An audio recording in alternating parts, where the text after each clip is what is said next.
What's going on, everybody? My name is Brandon, and we're here at the Easy Swap Homestead, and we finally made it. We are in July, and if you can see, we are certainly beyond knee-high for the 4th of July. And what great news! Now you might be wondering, what's the secret sauce? Well, stay tuned because I'm going to go over what our fertilizer regimen has been this 2021 season. Let's get to it.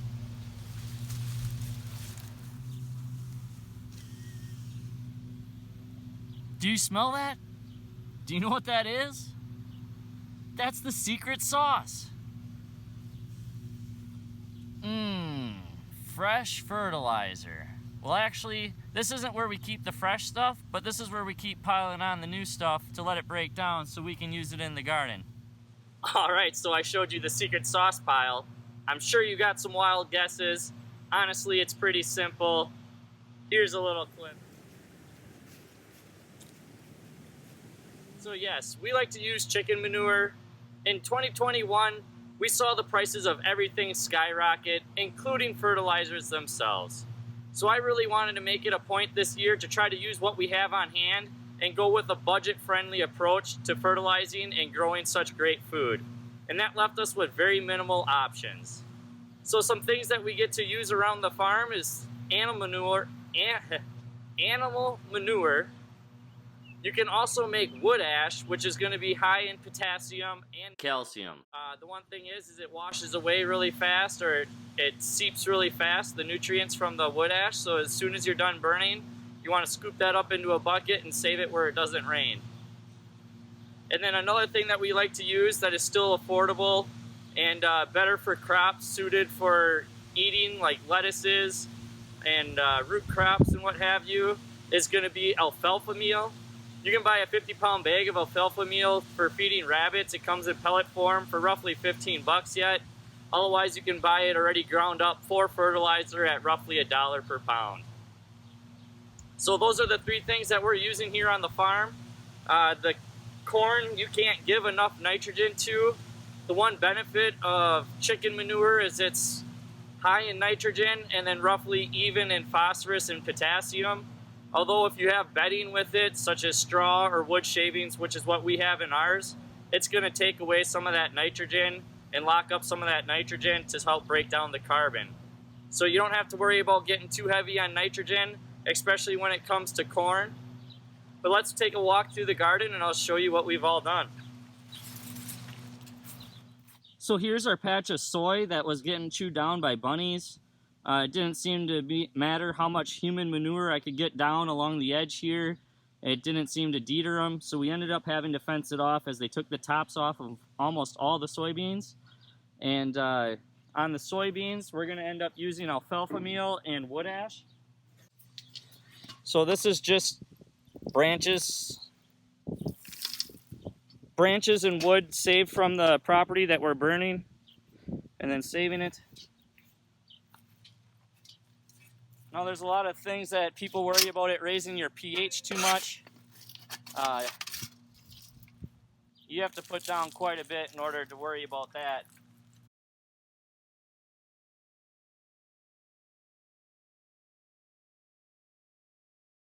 So you can see I'm pretty liberal with it.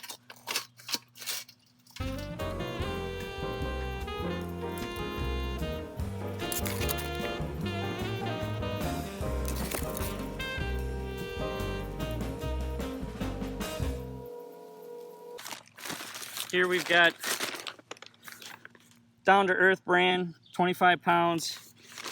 It's ripped off, but you can see right there, alfalfa meal. So I'm gonna go ahead and sprinkle that on so you know what it looks like.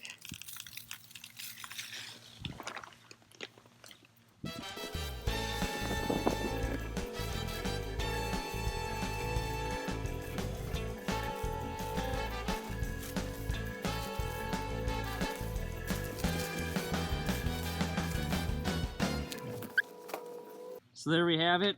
That was the only patch that hasn't been fertilized yet, and that was because it is being chewed down. And obviously the plants aren't using a lot of nutrients when they're constantly being pruned. So I can show you the other patch of soybeans. One thing to mention about the alfalfa meal is that it would attract rabbits and other critters, so if you don't have it fenced off, I wouldn't use alfalfa meal. We are only using that in fenced off areas, and we're primarily using that on legumes and like our carrots and lettuces and peas, I guess, which is a legume. But anyways, let's take you up to some other things and show you what we all did. Alright, so here we are in our hoop house garden, and you can see these soybeans. Well, let's squat down, see if you can tell how big they are. Oh, I would say they're over a foot tall, looking really lush. These are from seeds we grew last year here. That might also help. But you can see if you look closely, I have sprinkled wood ash on these for a second time already, and they've all gotten alfalfa meal.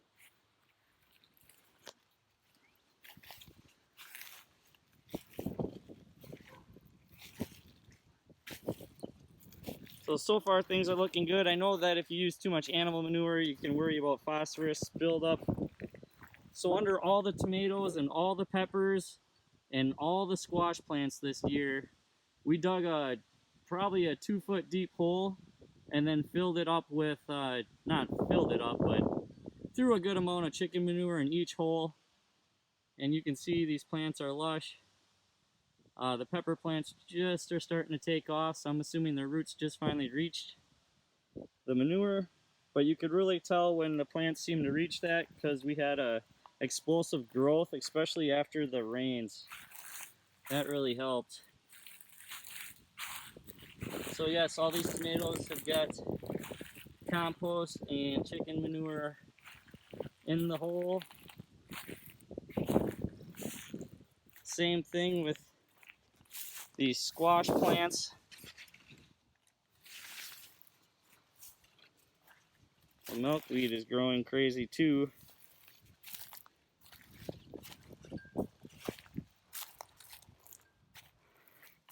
As far as the potatoes go, they really do like potassium, a lot of potassium, so we do have some wood ash down, although I've read some things about the potatoes can get scab if you use too much wood ash on them. So I got 3 rows fertilized with wood ash and then 1 row with chicken manure, and we're going to see what happens with that test.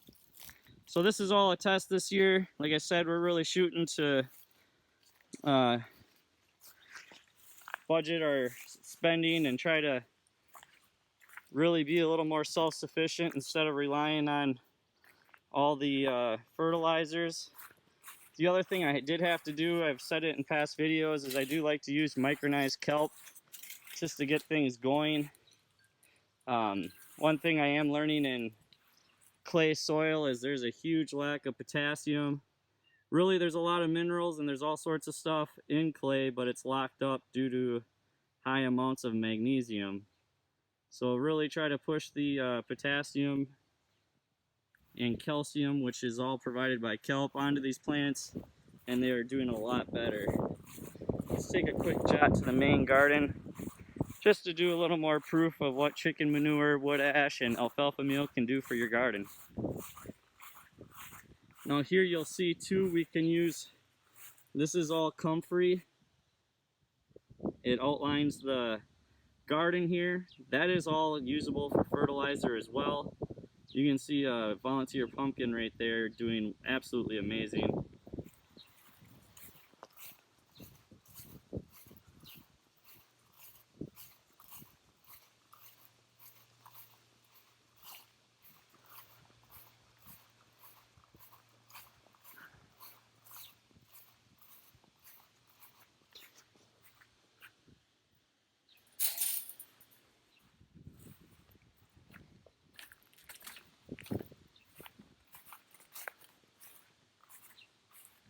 Alright, so our peas, our sugar snap peas and our shelling peas are right here.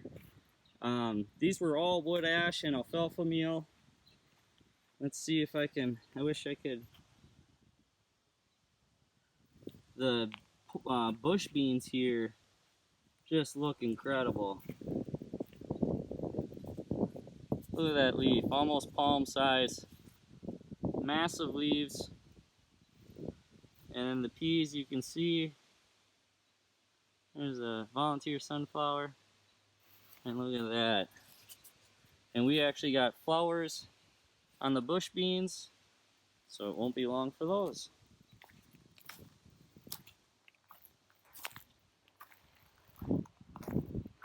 So like I said, all these peppers, they got roughly, I don't know, maybe a shovel full of chicken manure, roughly 18 inches deep in the ground. So their roots had to search for it.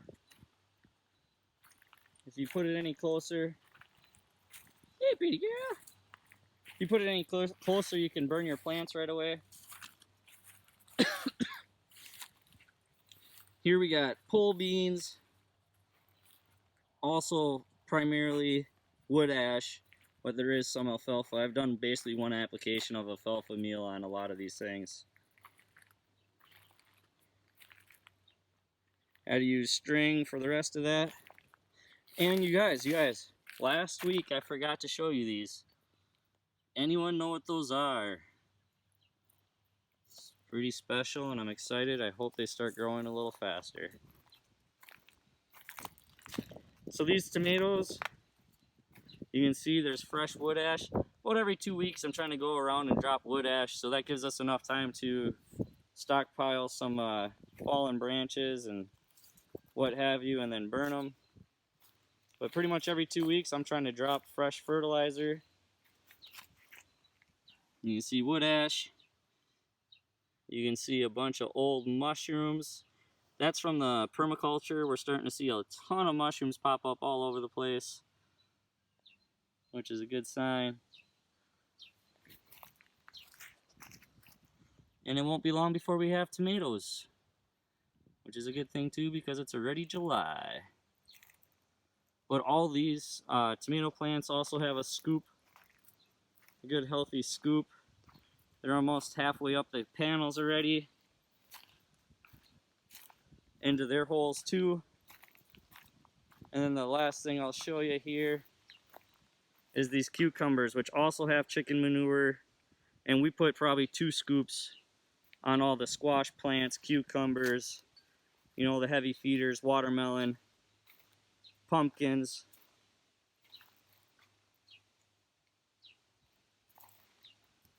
But yeah, there you guys have it. You can see the plants are loving it. It's not too rich. And just to give you an overview, it is looking like a garden, guys. Oh yeah, out there we got fertilizer as well. I used a lot of the pond muck. You can kind of see it in that little opening. A lot of it went away, but when it was really hot, that had been coated. Waiting for that to come back. I'm using that on all the potatoes. That is also high in potassium and can kind of substitute kelp meal in many ways. But there you guys have it. I hope you guys all learned something. I hope you're having a wonderful growing season. I know the weather is crazy. We'll see you all next week for a garden tour. Take care, y'all. Peace.